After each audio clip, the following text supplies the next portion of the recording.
అందరికీ తెలిసి కావచ్చు స్టోరీ. కోరికలను కూడా ఎక్కువ పెంచేసుకొని ఇది చేస్తాం. ఈ కామదహనం లెక్కనే మనలో ఉన్న కోరికలను కూడా, అనవసరమైన కోరికలను ఎంతవరకు అవసరమో అంతే అంతే అవసరం ఉన్న 16 సోమవారాల వ్రతం కూడా చేస్తున్నా. ఇది మేబీ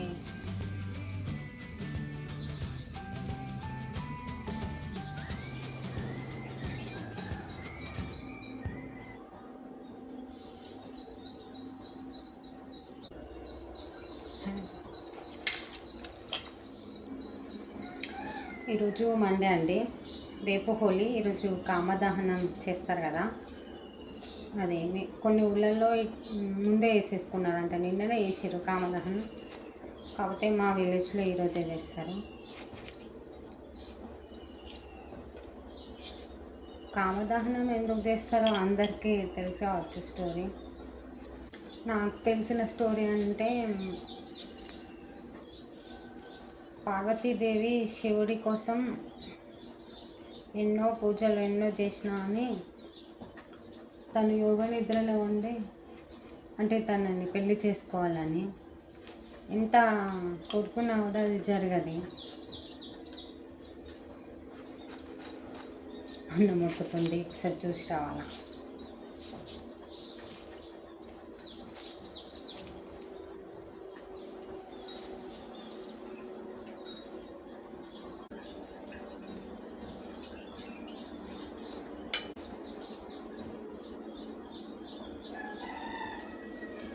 బయటకు రాడు.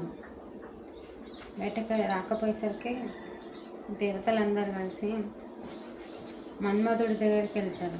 రతీదేవి భర్త మన్మధుడి దగ్గరికి వెళ్ళి, నువ్వు ఎలాగైనా సరే శివుడికి ధ్యానభంగం చేయాలా అని చెప్తాను.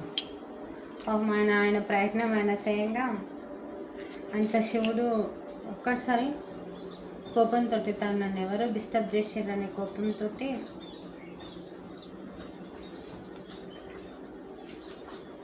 మూడో కన్ను తెలిసి ఆయనని భస్మం చేసేస్తాడు.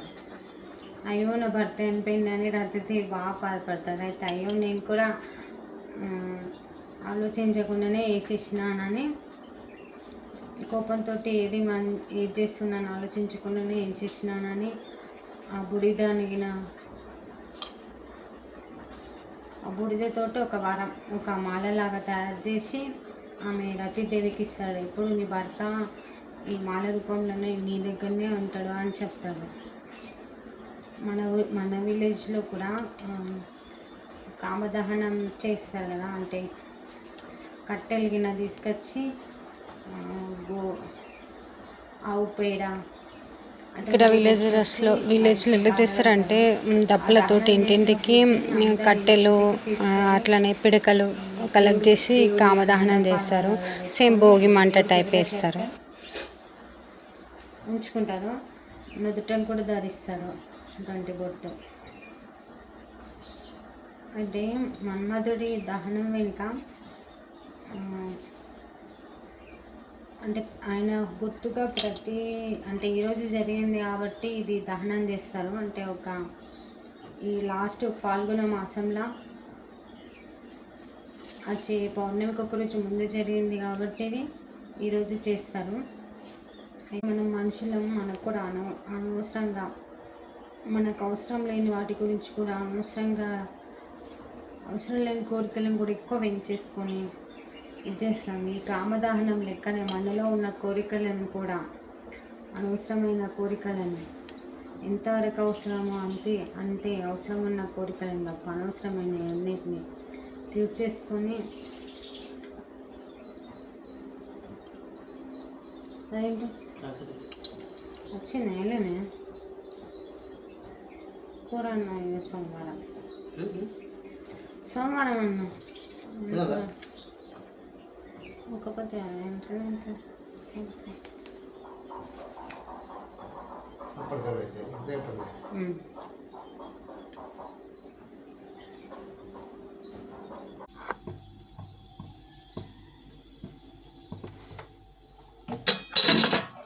ఇక్కడ మా మామయ్య నేను ఏదో చేస్తున్నా అనుకుని అదే వీడియోలోకి ఏం చేస్తుందో బాగా చూస్తున్నట్టు అయిండు. నేను తర్వాత ఈ వీడియో చూసినప్పుడు గమనించిన అయితే స్టోరీ మధ్యలో ఆపేసిన కదా.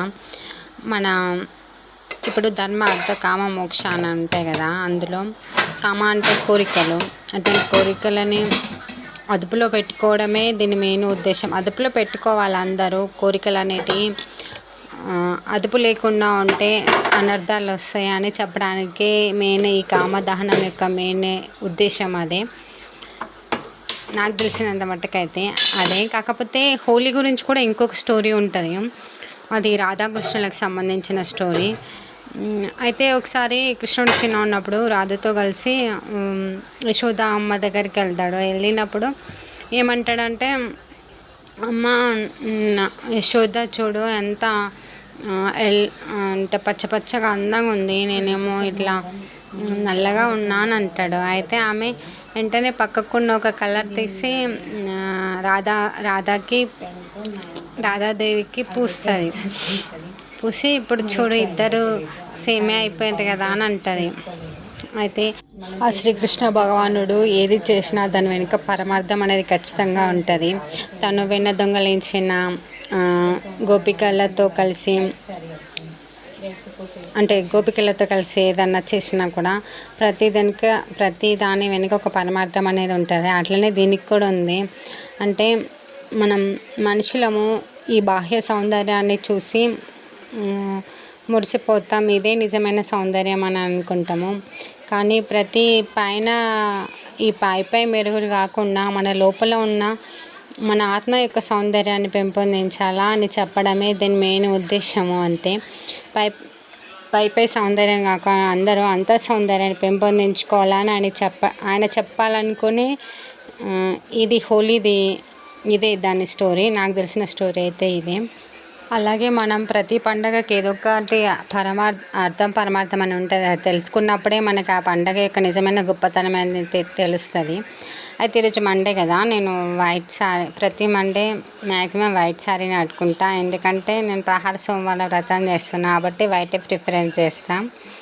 దాని గురించి అక్కడ ప్రసాదం ప్రిపరేషన్ చేస్తున్నా.